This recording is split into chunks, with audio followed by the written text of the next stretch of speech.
Good evening, fight fans. Welcome to another great episode of Headkicks and Haymakers. I'm your host, Bodkins, and of course, with me is my guy, Wit, and Mr. Bobby Blunts.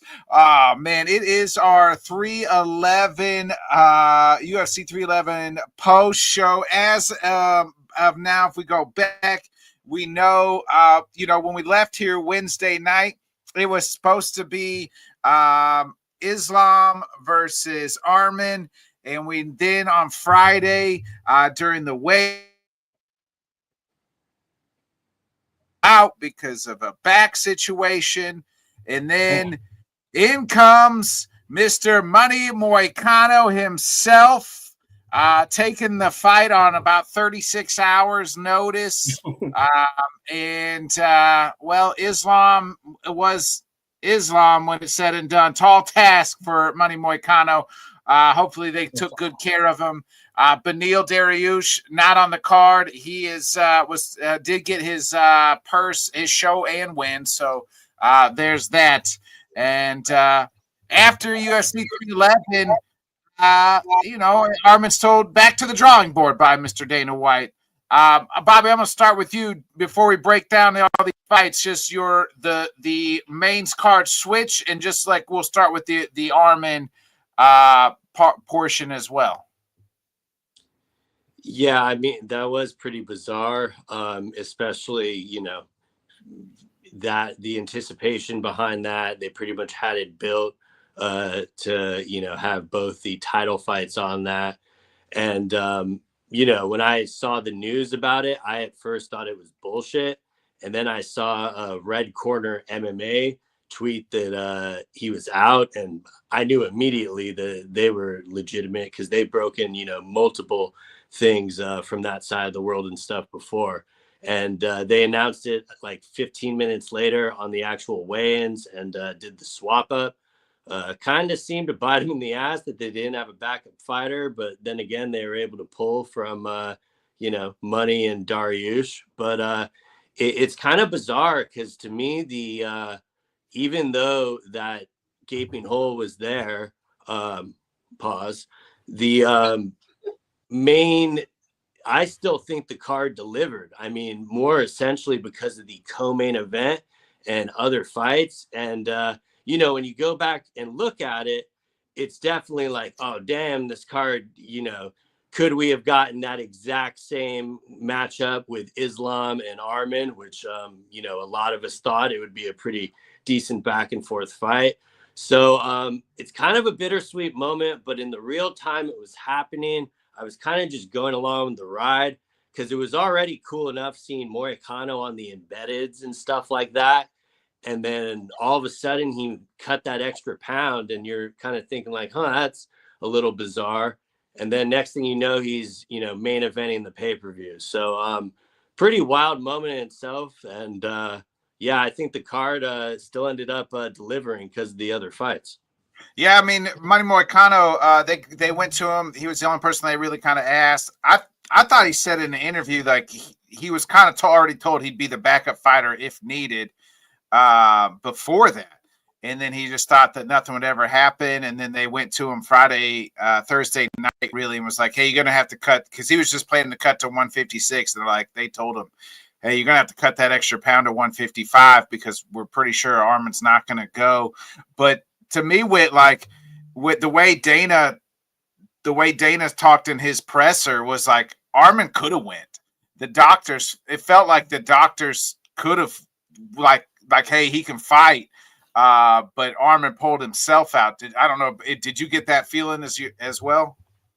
From what I was researching when I was looking back at it, I think it was somewhat of that situation where the doctors would have given him the okay, but I think the mental perspective is that he knew if he was 100%, then he didn't want that to be, what held him back.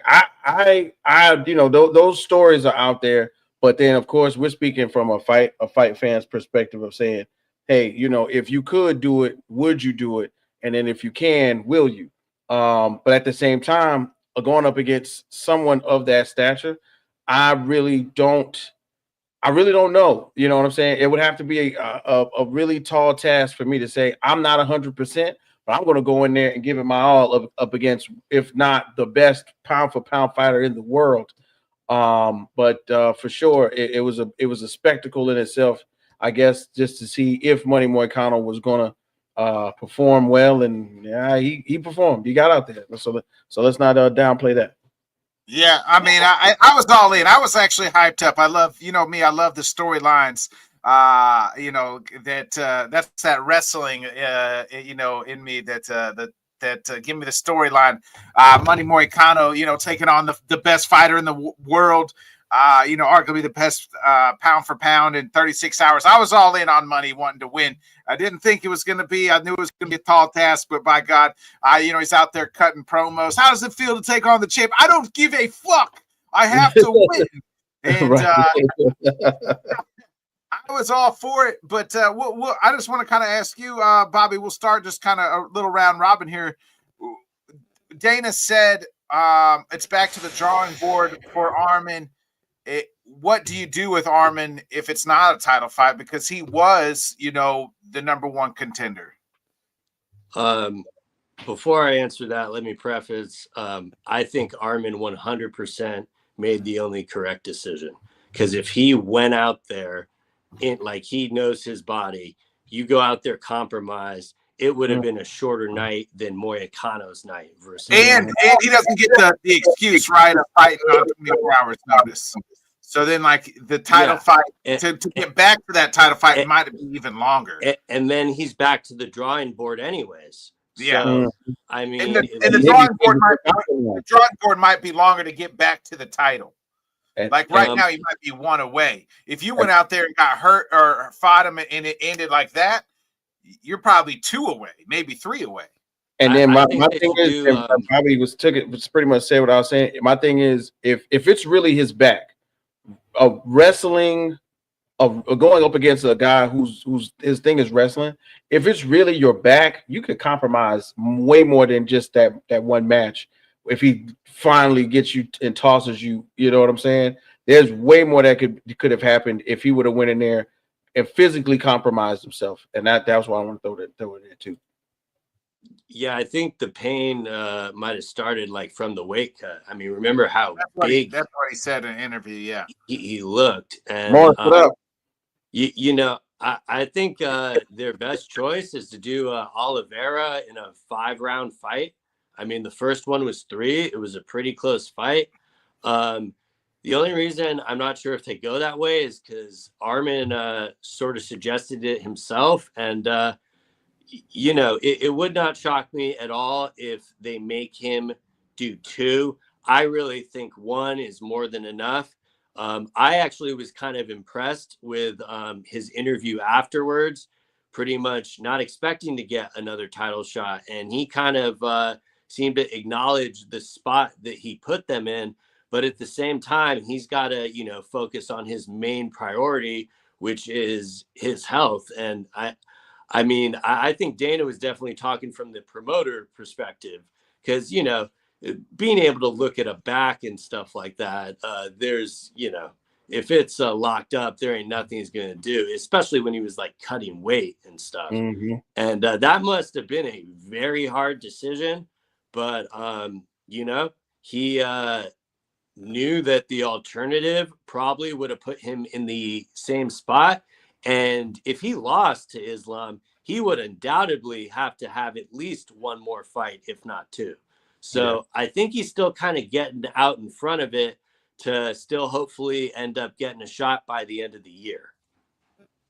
Yeah. So this kind of goes back. What do you do with Arman? And then I'll kind of we'll talk about kind of what's next for Islam too, because the reason I'm going to say, I don't want to say Charles, because I'm like, I kind of agree, Bobby's like, let's do a 5-round between him and Charles, but what the hell do you do with Islam at that point in time? Mm-hmm. Yeah, man. Oh, it's a really hard situation because, of course, you know, how long, okay, if not even if he's hurt, we know he's hurt, right? What is a timeline for proper recovery for He your said back. 2 weeks, I think, in his interview. 2 weeks. 2 weeks Yeah. sounds cool. 2 weeks sounds cool until somebody throws you on your back full force. You know what I'm saying? And big shouts out to my little cousin Morris, who is a wrestling coach. Shout out to Orangeburg Wilkinson in the building and on the Instagram. The idea is, I would imagine that compromising that midsection, that core, I don't care if it's your back, I don't care if it's your oblique. That's one of those things where you, especially when you're going up against a guy who is known for tossing you around, or competitors who are at the top of that 3-2, that 3-2-1 list. There's so much that you can do without you being 100%. And then the next thing, of course, unless you're Marab Divish, really, you go in there and say, hey, well, I was hurt, that's why I lost. And then of course that puts you further further down in the rankings and further away from title contention. So I would definitely not even. He said 2 weeks. It wouldn't even see me until the summertime. Definitely. Go ahead, Bobby. Armin does have the benefit of Ramadan coming up, so it's not like Islam is going to be looking for an opponent immediately. If it is truly 2 weeks, I would go back to the UFC and I would say, hey, 312 looks light. You want to put me in Australia? Throw me on the co-main event, 5 rounds. I know that's extremely short notice, and the timeline. I was going to say, if you can come back, let's just say they do a fight. They could main event a fight night. You know what I mean? Mm-hmm. Or maybe you go to Brazil. Well, they usually try to go to Brazil, I think, in May. And then you that winner would fight maybe Islam in October. I like that idea. And Bobby brought that up. So, of course, Ramadan's February 28th through March 29th. So, salam alaikum to everyone who will be celebrating that. But I like the idea that you brought up, Botkins, of more so going, okay, so springtime, let me show you that I still got it. And let's take somebody a little lower on the card, give them the opportunity to come to the king. And face Armin Sarukian, because let's be clear. But it's him and Charles on a 5-round fight, because that's the two people next for either one to meet for Islam. Like we now know we got the big news on Friday as well. We know Gaethje and Hooker are fighting. DP is circling somewhere for his retirement fight, and I think that's going to be Max Holloway. Because they haven't announced the Max Holloway fight. Now, they haven't announced Dustin Poirier fight, but Dustin's kind of said it's going to be Uno Mas, and they pretty much have that somewhere penciled in. And I think it's going to be Max Holloway, because we haven't heard a peep out of Max after the fight, other than he's going to 155. So go ahead, Bobby. He called out Charles Oliveira yesterday for International Fight Week, Max Holloway. Okay. So that's kind of another development. Ooh. Like the way I look at it, like let's say they book Armin against Michael Chandler. If they do that, they're pretty much saying you need 2 more fights, not one. Yeah. If they book him against Islam or what? The balloons that apparently I throw up a tune, it gives me some balloons. I got to remember that. If they give him Charles, I would think, okay, he just needs to get 1 more. So I think it will definitely depend on the opponent they give him to determine how soon he's going to get that crack back at Islam. But they saw the numbers for that. I think they know the fights to make. They'll smack him on the wrist and have him do 1 more, and I think we'll be good. A lot more optimistic for that than I am the other fight we're really hoping for. Yeah, let's. So I think that's kind of what I think should be next. Like, let's do Armin, Charles, and then winner gets Islam. It seems like we're kind of all in a somewhat agreement. Let's move into the co-main event, and what a fight it was. I had it. We were kind of texting in our group chat. I had it 2-0 Umar going into the 3rd round, and then the machine woke up, and it was 3 rounds. All the rest of the way for Merab. Merab wins a unanimous decision.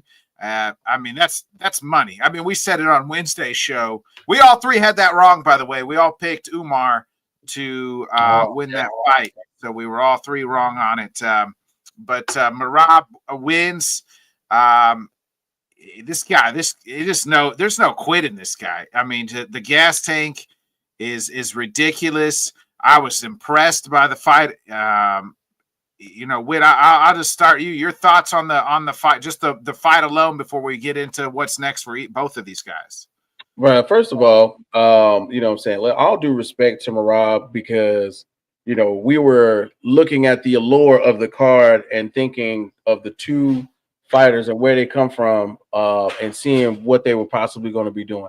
I personally was skeptical about choosing Omar because of what he's done in the past, and thinking it was going to be a bit of a more of a stand-up fight.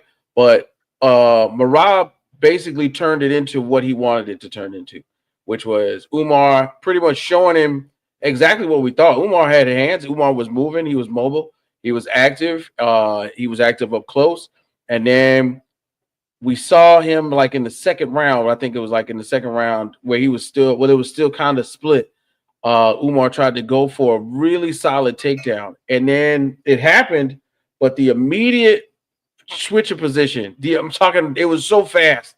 I was like, yep, there it goes. It changed, and I feel like that was right there the moment where Umar goes, okay, I didn't know he was this good. You know what I mean?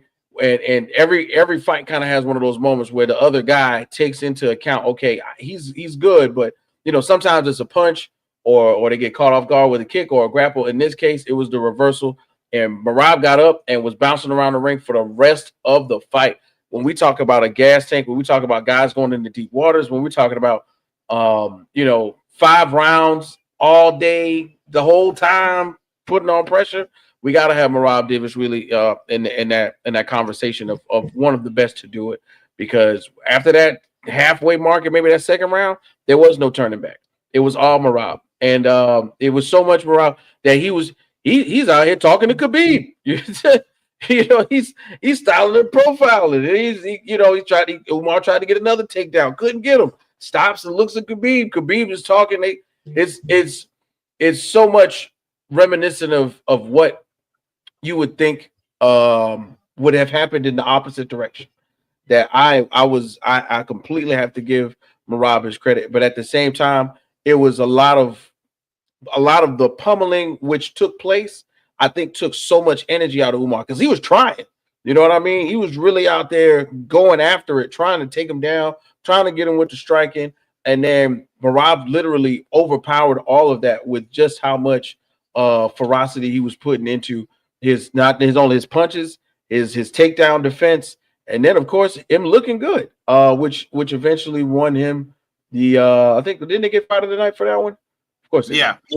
So fight of the night honors, most definitely, and what I'm saying, for this reason, what I'm saying, his first title defense was against one of the scariest in the division, and it wasn't even close. So what we will do now, of course, is what we will get into later. But definitely big shouts out to Merab on that one, dog. Big shouts out.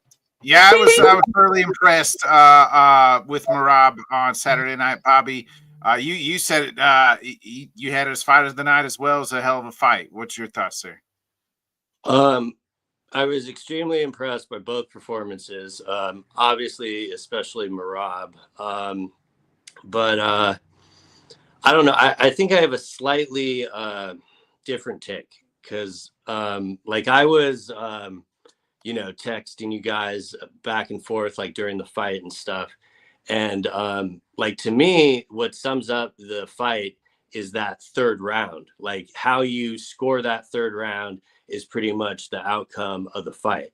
And I think the judges definitely in the end got the decision correctly. Like, going back and watching it, you can see the points where they awarded him the third. But, I was very kind of impressed with Umar being able to foil the takedowns and stuff. Like, Merab eventually just had to throw him down because he couldn't take him down in the early going there. In the second round, Umar broke his hand, which I don't really think is too relevant to how his pace and stuff got worn out. Like Merab definitely weaponized the pace and stuff. You definitely saw Umar throwing a lot less. But in that third round, when Merab finally gets Umar down, Umar immediately scrambles and gets back on top of him. Like the transitions in it were just, it was such a joy to watch, and it undoubtedly should have been fight of the night. Now, you know, when the fight first started, when they were doing the intros, you saw Aljo, Ray Longo, and, you know, John Woods behind Merab. And it truly felt like it was those four men versus the entire promotion that was sitting across from him there. Like you could really feel that in the beginning. Like Merab was, you know, those first two rounds, he did not get nervous. He clearly knew that he dropped them. And he kind of just, you know, stayed focused and kept doing his thing. And it ended up working out. You know, I don't know who is going to be able to end up beating him in that division. I think eventually down the line, we are going to get an Umar rematch because Umar was undoubtedly his best test. And, you know, if Umar gets like, you know, another 2-3 fights and really kind of works on the things he needs to work on, you know, I think that has a trilogy kind of built into it. But, you know, for me personally, I think what they're doing with the O'Malley thing makes sense. Like you made Merab go through hell. There are no layups in this division, but give him a more friendly fight. And that is the money fight. And I'd say let him rip off one or two. But the immediate match that I want to see with Merab is the same match that I had circled at the beginning of the year that I thought would be Umar. And Merab absolutely, I think, deserves that opportunity. And down the line, I want to see Merab versus Pantoja. I think that would be a great fight. And I'd love to see if Merab can keep that type of same pace against Pantoja. I think he definitely could. But, you know, that's way, way down the line. But, yeah, credit to Merab. I need to really stop doubting him. But I will say, I think the betting line in the end was justified with the performance we got. He was only a 2-1 underdog. Like that is not the most disrespectful. Well, I mean, the fact that you could, I think it was like plus 300 for Merab by decision, like that alone was easy money. Yeah, I mean that's wild and like a definite misstep. But you know, at the same time, like I like that you know, Merab's camp knows that they still have things to work on, which is great when you're at that level because you need something to keep you motivated. So, you know, I'm curious how soon they get him back in there. When he was doing the post-fight interview and he went up to Dana White, it was like he was embracing his opponent that he just 50-45.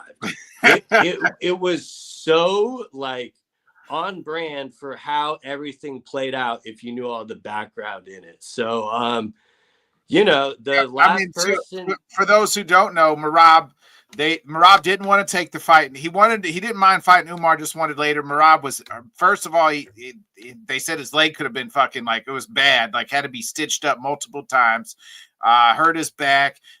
This is like the month of January. It's like a big Georgian, like just a bunch of holidays. He wanted to spend time with the holidays, and it's pretty much, they tried to Aljo him, make him take a short notice fight, and he did take it. And like you said, Bobby, I like the description because the photo that is there of Merab and those four guys, you know, is like they're getting the revenge for the Aljo and taking this notice fight again. And this time they won it.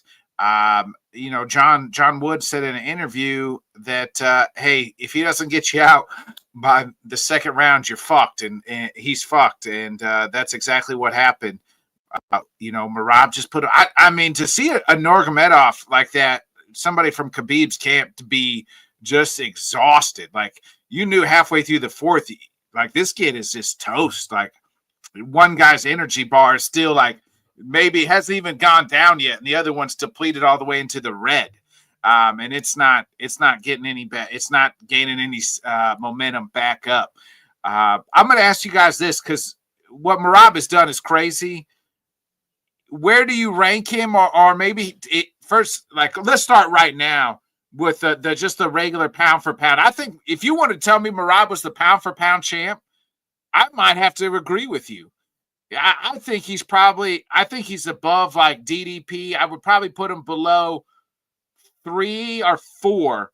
I would probably maybe put him 3. I think you could make a case that he's better than Ilya Taporia. Right now, I would probably put him Islam and Jones, and then him, and then Alex probably. I can't because of the finish rate. I agree. He definitely deserves to be up there. I'd have him right. Is his finish rate though just outworking you?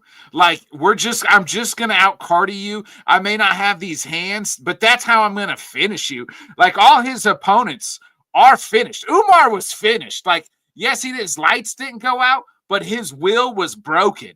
He finished him mentally long in that fight. So like that's a fin. Like I get what we're saying, the technicality, but like you're gonna tell me like Umar could not have won another 1 more rounds.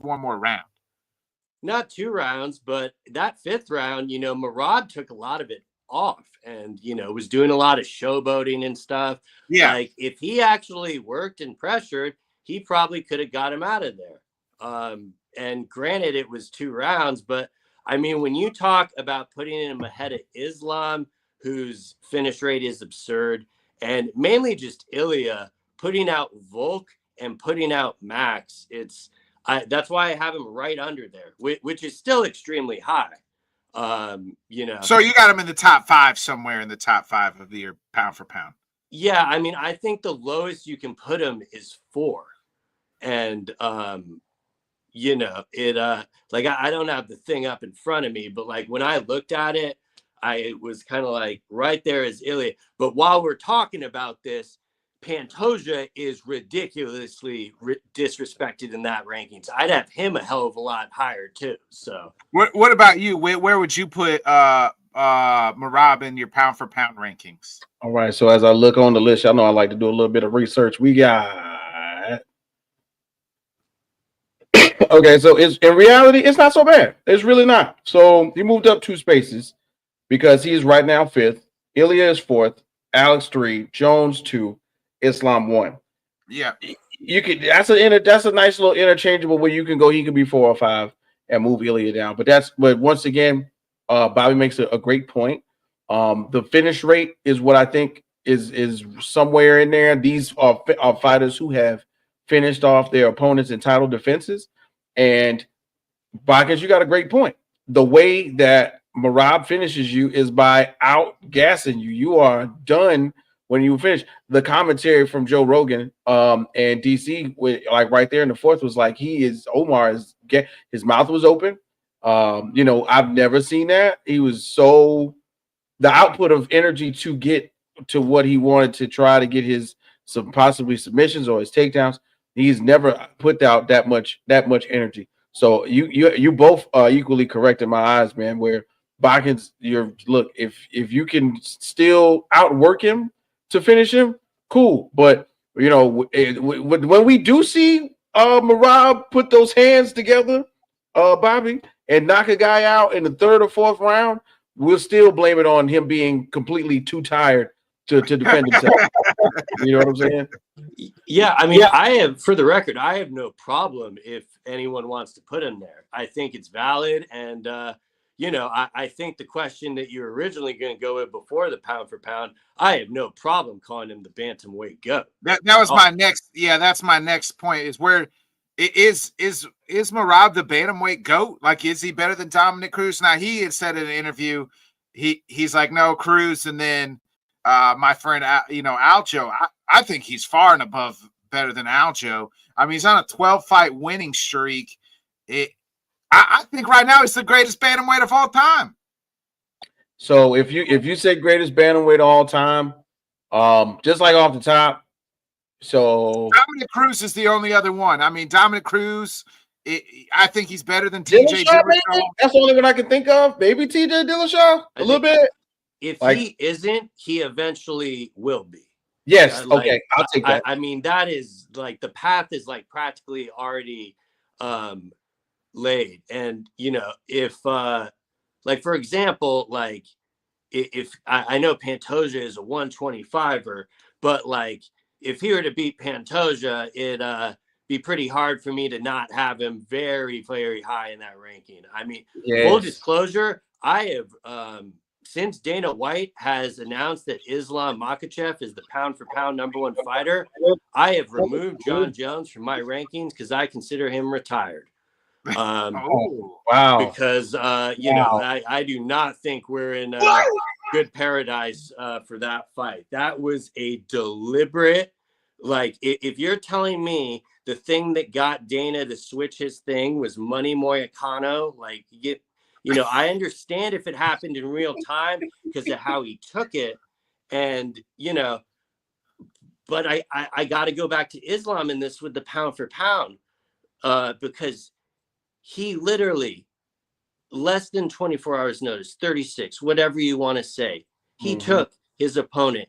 His own coach did the exact same thing against Ali Quinta. Yeah. And went 5 rounds. That fast. Yeah. Yes, the stones, man. Got some really, really, really big stones when you think about it. And listen, Moicano, salute, hats off to him just for getting in there, man. Straight up. Just for getting in. So Bobby, you kind of said you think Sean O'Malley should be next for Merab. What about you, Whit?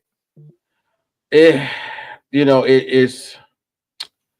Do I want to see Sean O'Malley immediately? I don't know. O'Malley hasn't fought since the last time they fought, so I don't really like that. I think he needs to get one in. Like, I'm more so on the O'Malley needs to fight somebody, one person. I don't care who. Peter Yan, you know, Corey Sandhagen, maybe make it a nice. Let's get something spicy. Throw Corey Sandhagen in there, and against Sean O'Malley just because, and let's see what really goes on. Because I think that we get a similar outcome if we throw Sean back in there. Sean is not going to improve on his wrestling or his takedown ability or his takedown defense so much so that it all of a sudden makes me believe that he has a chance. And I'm not saying, and I am, and Sean O'Malley with the hands. First of all, let me be clear. Sean O'Malley is competition to anyone in that division. But the idea is that Sean O'Malley being competition to anyone in that division, Merab is still a league or two, especially after we've seen this output or this type of output in 5 rounds. You know, I believe that it will happen, but Bakken said it. Let's get Sean one fight in between. Like, you know, I don't know what's going on with him. He's been in and out, on and off of social media with a lot of his his usual, antics, but I think that, taking that type of tough loss, I think it really would prove something to the people, including Dana White, if he took somebody and just wore him out, and I think it's deserving to say, hey, look, you want to face this guy who's just dragged, the #1 contender all over the world, all across the octagon. You got to show us something first. All right, I'm going to play matchmaker here because I don't agree with Sean next because he just hasn't won a fight. Can I elaborate why they're doing it though? Because I think a lot of people think it's favoritism for O'Malley. Look at what just happened on this card last week. Arman Sarukian pulled out the day before the fight. Sean O'Malley headlined the Spear card, injured, knew he was injured, and never considered pulling out of the fight. And the Aljo fight, he was hurt. Yeah. And I think the UFC is paying him back for staying on the card that they build, like all the money that they had in that. They're definitely going to, throw some loopholes in for him. And in that case, I really don't have an issue with it, mainly because I think it also benefits Merab. I don't think there's another matchup that like gets me to sidestep and be like, okay, yeah, give me that instead, but I'm open to hear them. All right, here it is. I'm gonna play matchmaker here. I'm gonna take Marab versus Peter Yan 2. Peter Yan's now won 2 in a row. He just had the big win against Figgy and the win against Song Yangdong.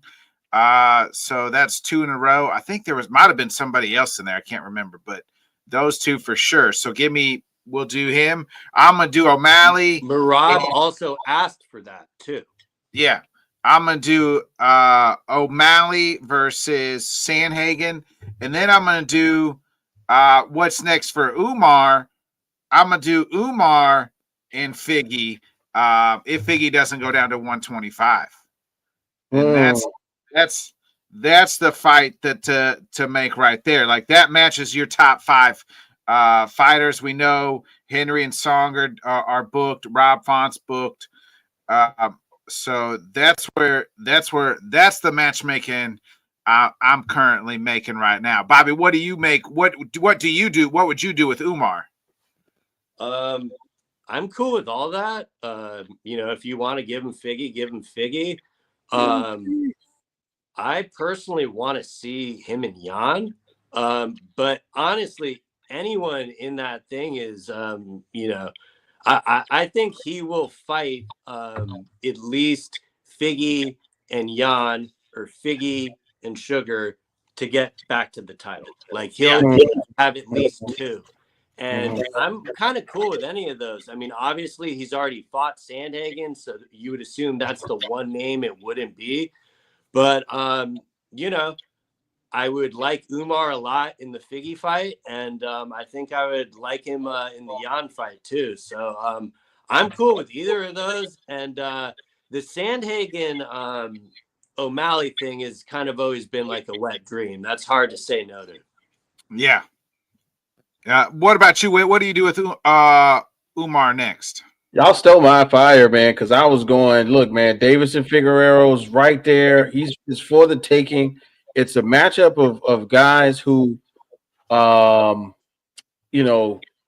got a really high output. Of course, the last time we saw him, against Yan, it didn't really put out as good. But I'm saying still one of those guys up there in the top of the rankings where, you could definitely match him up with Marab.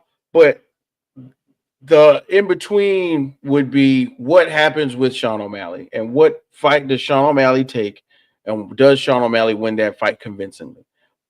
Because if he fights Corey Sandhagen, of course we don't want to see him fight Cheeto. Maybe Umar down the line. I don't even think I would like that, to be honest, because then Sean O'Malley would lose to Umar. But it would still, I would still have it be to run back into Sean O'Malley. But Sean O'Malley has to fight someone and beat them convincingly, and I would definitely have him fight someone who is going to try and take him off of the hands, and I mean out of his game of fighting off the hands. Somebody that's going to try to wrestle him, because it's not going to make no sense if he can't prove himself against someone at a lower rank who's wrestling, and you can put him in there with the guy, the man, gas tank man, the gas man himself. What? Come on now. Bobby has something to add. I'm also cool with them letting Marab rest and just doing O'Malley Yan 5 rounds like we were asking for a few weeks ago. Yeah. But I think all of those fights, I mean, this division, it's really hard to go wrong with any of them. The matchmaking is almost interchangeable. I do wonder, after watching Saturday's fight, if O'Malley is interested in possibly taking an Umar fight, because I know there would be dollar signs on it, just because, I know he's not from Ireland or anything, but they would pretty much bill that as Conor Khabib too. So I could totally see them doing that, but at the same time, if I were to bet on it, I would think International Fight Week, one of the title fights on there is O'Malley and Marab. Yeah, let's get into the third fight that was on the card, and maybe, I mean, if there wasn't Umar and Marab, this could have been fight of the night, and it was a rock'em sock'em robot. It was everything that we wanted and got. At the end of the day, though, Yuri Prochazka puts down Jamal Hill. And I thought really Jamal Hill humbled himself a little bit. It's the first time I ever saw him lose gracefully. So that was nice to see. But Yuri puts him down. It was just an incredible, fun fight. I'll kind of ask you your thoughts on the fight and then kind of what's next for both fighters.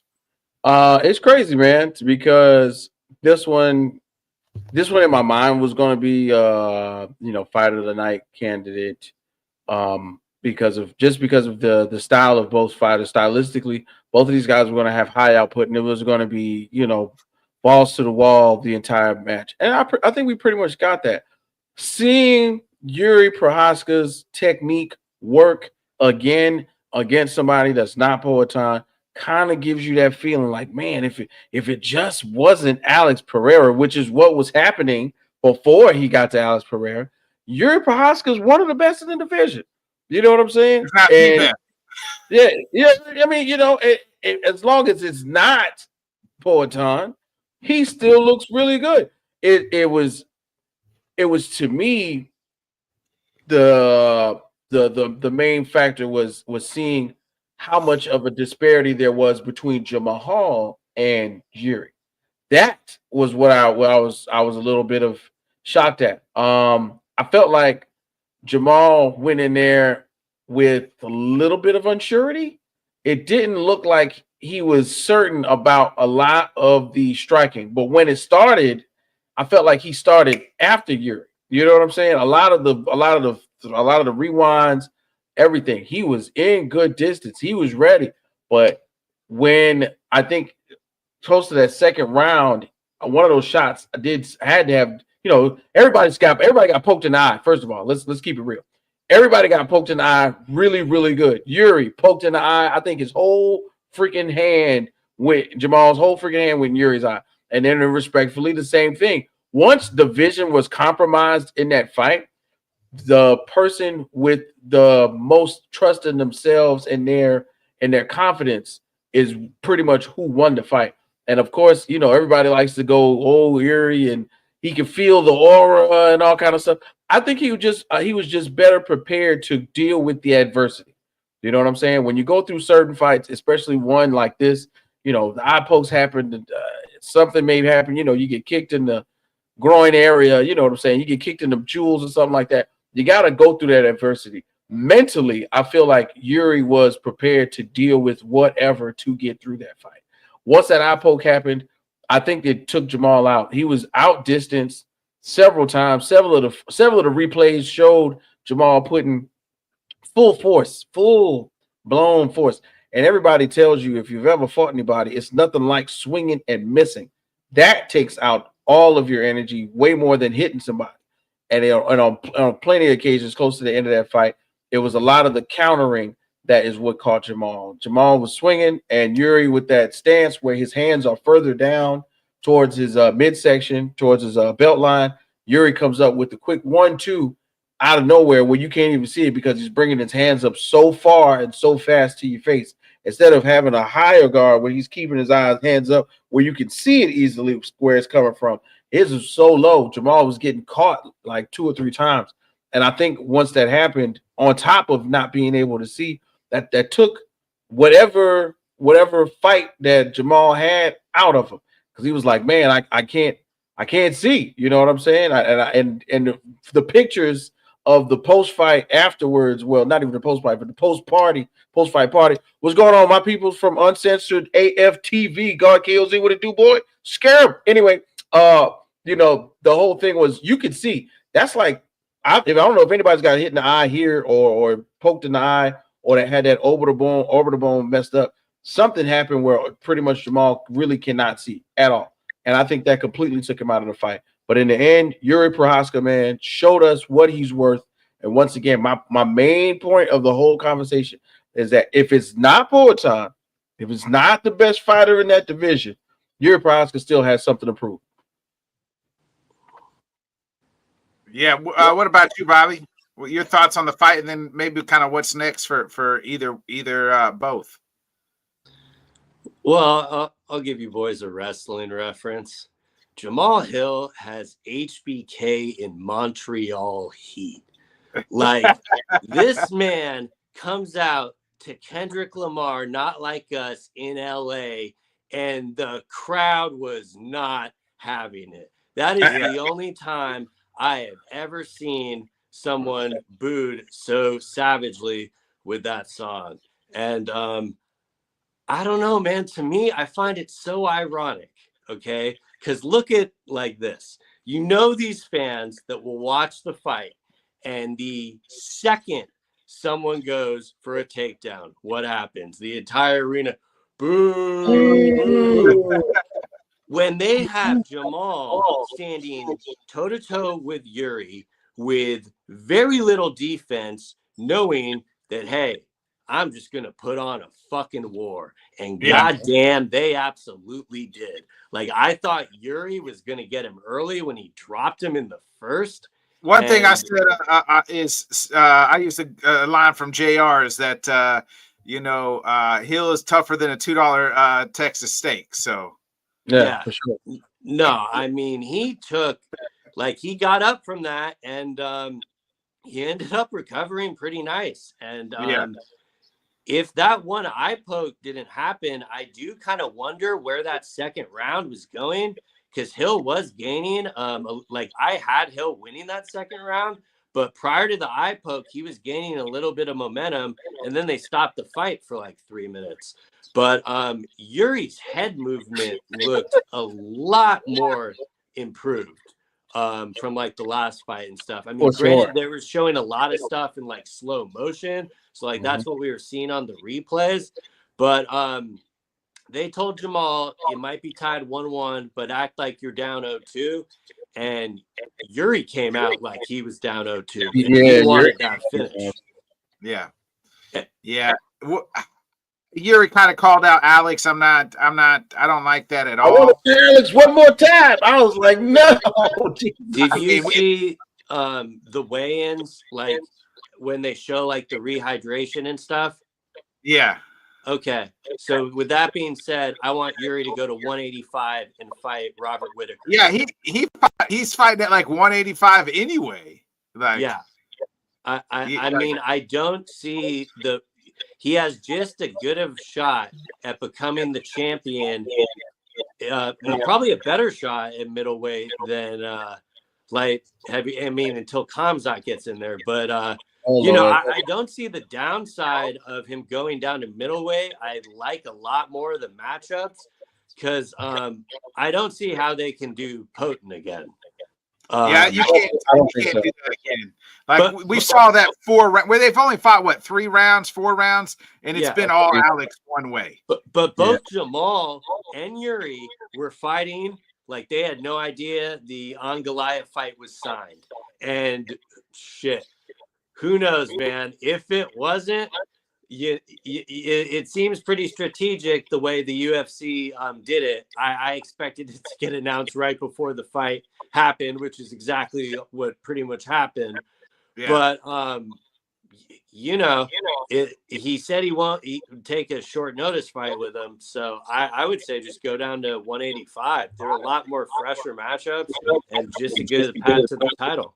The name I like for both of these guys is Khalil Roundtree. Like, give me Khalil Roundtree versus Yuri Prochazka or Jamal Hill. So like that's what I like. Give me either one of them for Khalil. If you're not, and then the other one, I'm looking at. You got Jan Blachowicz, and you could do Rakic versus Hill.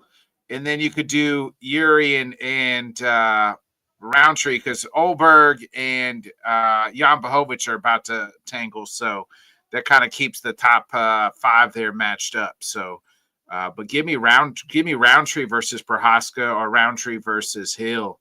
Roundtree versus anybody. Yeah, that's right. Yeah, I like both of those fights really. Mm-hmm. Yeah, Roundtree Hill would be insane. Yeah, him and Yuri, like the way, because Hill's got that, or Roundtree's got that, like samurai type spirit to him, that warrior type spirit too. So, you know, I would I like both. I was the only one that picked Yuri, baby. By the way, also I was the only one that picked this guy, RDR. I was the only one that picked him. I was on the RDR train. I mean, he made quick work of Kevin Holland. Bobby, I'll start with you. How far can RDR go? And to me, I think he definitely needs to fight somebody in that in the bottom 15, or you know, that 12 to 15 range. I'm kind of looking it up right now. Like a Roman Dolidis, Apollo Costa would be fine. Or him and Jack Hermanson would be not too bad. But your thoughts on RDR making quick work of Mr. Holland? I mean, I literally said last week, if he's able to submit Kevin Holland, I'll be all the way back in on him. And lo and behold, that's exactly what he did. That's exactly what happened. In quick time. Yeah. I don't mean to question Kevin's commitment at all, but it did seem to be one of those Kevin Holland fights where he kind of already had one foot out the cage. So, yeah, I feel like a lot of his fights have been like that. I don't know, like especially at middleweight, I feel like a lot of his fights are like that. Like at welterweight, I feel like he's dialed in a little bit more because he has to be dialed in to like cut the weight. So he takes it a little bit more serious, and he's just not showing up. I feel like when he fights at middleweight, he's just literally showing up, and what happens happens. My thing is this, and I'm not going to say that I'm disappointed in Kevin Holland, but I'm going to say that I know somewhere I'm not mad, I'm just disappointed. Yeah, there you go. I'm disappointed. And for me, this is a really good comparison. So Kevin Holland is that kid who's in class, and he's in like all the magnet classes, and he comes from a good background. He's got two parents, you know, and for some odd reason, he's the one kid in the magnet class that don't do his homework. But when he does his homework, he gets 100. You know what I'm saying? He's the one that takes the test, falls asleep, wakes up, and gets a B. You know what I'm saying? And they go, "Oh, did you study for it?" No. But if he put his all into the idea of having a matchup, we think he could be great. I think you hit the nail on the head for me. When he is not at welter, he just walks in and kind of, you know, goes with the flow. I personally don't understand why. And Bobby said it, like a really good analogy is he's got one foot in the cage and one out. He's already looking to go to the party. He's already thinking about his Quavo commercial where he can show up with a bottle of tequila to where everybody else is. But I feel as though the time after COVID, when he did get focused, I can't remember what camp he went to or who he was with. That's when he dropped down to welterweight. Really, that's when he dropped down to welterweight. Whatever happened that time, he needs to get back to that. You know, whoever he was with, he needs to get back to that. He needs to go. I don't know if they'll take him in Dagestan. I don't know, but he needs to go and he needs to focus because he's got all the tools to be a winner. But unfortunately, he constantly goes and shows that it looks as though he's not prepared, and that sucks. He looks good. He looks in shape. But it looks like he's not prepared. Yeah. Getting back to Ritter, you know, because he won the fight, looked great. I would say I think he took it a little bit more seriously. He seemed like he was more in shape, you know, I mean, especially from the Mearshart fight.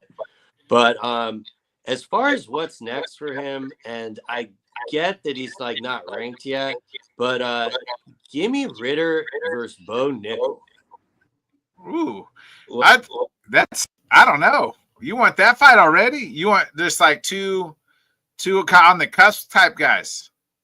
I mean, my thing is like if we don't think Bo Nickel is ready for that yet, I mean, I guess we could wait, but I don't know. I think the next time Bo fights, he's going to, you know, use his good skills, which is the wrestling. So I don't know. I think it's just compelling, but we could put him in the sloth of like right under the rankings. But if I'm not mistaken, I think Ritter actually wanted to call it out, but he completely forgot about it in the post-fight press conference. When Rogan interviewed him. I think he meant to say it, but I think he was too busy trying to, appease LA and find out where the party was. Yeah, I think like somebody like Apollo Costa or somebody like that, him and Jack would be a fun fight. It kind of right there in the lower part of the rankings. Jack's 13, so why not do that? So I don't want him. I don't want to feed him to, or maybe even feed Bo Nickel. I'd like to wait till Bo kind of gets a little bit more experience. And RDR's. I'm not saying he's like for real title like a person, but he's a guy who's been in other companies and won titles. And I think he showed everything. He showed why he was on Saturday night. So I think he's just a good enough test for both men. Which at the end of the day is what the sport should be about. But we know it's not. Right. Let's get into it real quick. No UFC this week, but we do have just a major fight, the biggest fight probably all weekend.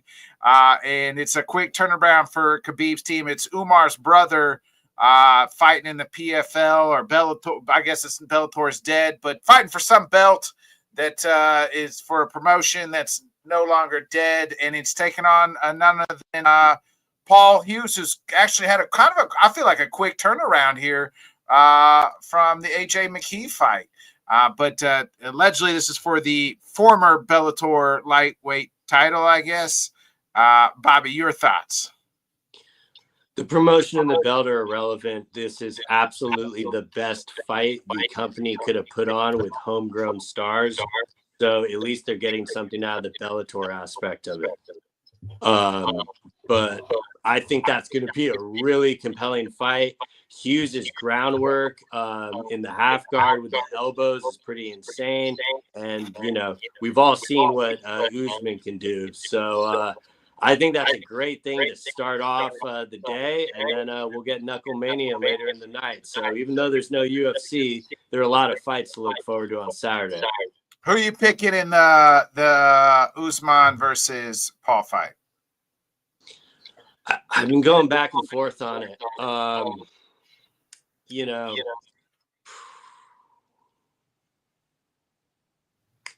Let's go big news, Paul Hughes. For me, I know it's going to be a tough task, especially with Umar losing. I think Khabib is really going to do hell week. But I do think this is a lot closer of a fight than people realize. And I'm not saying Paul Hughes is absolutely going to win, but there are absolutely avenues for him to win this fight, in my opinion. What about you, my man? The Paul Hughes Nurmagomedov fight in the PFL this week. Yeah, I was looking at this pretty much yesterday, Monday, just trying to get a little research. Of course, Usman Nurmagomedov, like we mentioned, this is the brother of Umar, but Paul Hughes has had some really spicy joints for the PFL lately. Bobby hit the nail on the head. This is absolutely for nothing but the fact of this is the best that they could do at this time. I'm not too certain about Usman Nurmagomedov beating Paul Hughes in the fight.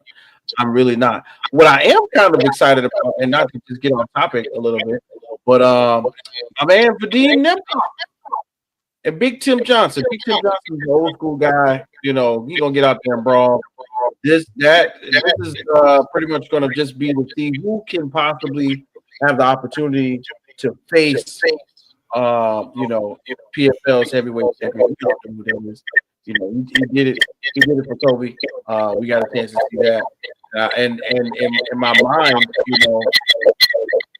Team Nemkov has a great opportunity to prove himself in that matchup against Tim Johnson. It's not like Tim Johnson wrestles.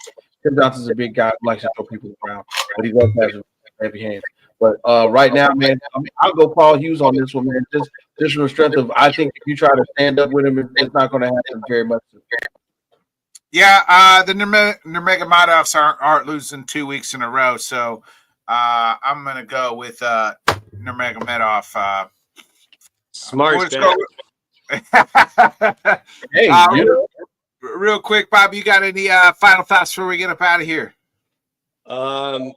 Yeah, no, mainly just after the PFL tour in the morning. Make sure if you want to check out some violence to, Knuckle Mania is the BKFC event. It's in Philadelphia. It's Jeremy Stevens versus Eddie Alvarez. And, Ben Rothwell is on the card. His fights always deliver. So that will absolutely be worth your time. I promise you. Wait, what about you, my man? All right, real quick, I'm gonna throw this out there. Disappointing show because I saw all this excitement about Peyton Talbot. Disappointing showing for Peyton Talbot. Renoy Barcelos took him out of his game. I was surprised to see that. He got that unanimous decision last week at 311. Big shot. First of all, we got to say this, right? We talked about everything else. We talked about the fights. We talked about everything. What about the venue, bro? What about the venue? Yeah. Shout out to Steve Ballmer and the Intuit Dome. $2 billion actually was shown. This was the first UFC event inside of the Intuit Dome. And if you ask me, it had sphere quality showings, graphics up on that wall. What is it called? They could do almost every fight night there, or they could almost do a lot. They could do a lot of fights there. I liked it. Yeah. Yeah, that Halo board. Yeah. That Halo board, the double-sided video display spanning approximately 38,375 square feet of digital canvas on both sides. I think that is somewhat of the second star of the whole show, because every time they got a chance close to the main card and they put something up there, you could hear DC. You could hear everybody on the side going, "Wow, man! I didn't even expect it to be this good." But you should see why the Clippers play there now. They got their own home, and the UFC may have to find their way back to the Intuit Dome. Shout out to Microsoft. Shout out to Steve Ballmer. And I think the Intuit Dome is definitely a place that the UFC has to return to. Last thing on that, the Titantron for Umar's walkout, the amount of effort put into it compared to Merab's was going more of that us versus the promotion thing. Like Merab's thing just said the machine, where Umar's had highlights of his fights and stuff. So they're definitely going back there. I'm stoked. That's going to be in the main arsenal. Yeah, it's definitely a place they got to go maybe definitely for sure once a year. For sure. 2 times a year. So good shout out. That was a good shout out, Whit. Anything else, Whit? Nah, man, we waiting on some boxing. We got another month or so. We got a good one, I think, this weekend, but it's Beta and Nikia, if I'm not mistaken. But it's on. We waiting on February. We waiting on Better Be and Dimitri Bivol. So we still got more time until that happens. All right, folks. Well, that concludes this episode of Headkicks and Haymakers. We'll be back next week, next Wednesday, 8 o'clock Central, 9 Eastern. Again, we'll preview the UFC Saudi card. I mean, that card is excellent. It's better than the 312 card. I mean, if you look at 312 compared to the Saudi card's better. Headlined by none other than the last stylebender, Israel Adesanya, and versus Shira Bullet, and MVP is the co-main. So that fight is going to be, that card is going to be excellent. Everybody go look up Bunya Galava. I learned the name of that song, Bunya Galava. It's really like the Russian gangster. I live in the mountains, but I drive a Bentley song. It makes me feel like knocking somebody out or shooting something, whichever one. Yeah. So the Shara Bullet, that card. We'll look at that card next week. So it'll be a good one. So other than that, folks, be a friend, tell a friend, like, subscribe, share. It's been another great episode of Headkicks and Haymakers. For Whit, Bobby, I'm Bodkins. We'll catch you next week. I love it. You guys are so great. I hit the button. Thanks so much for joining us, and until next time, let's talk sport, friends. Thanks for watching.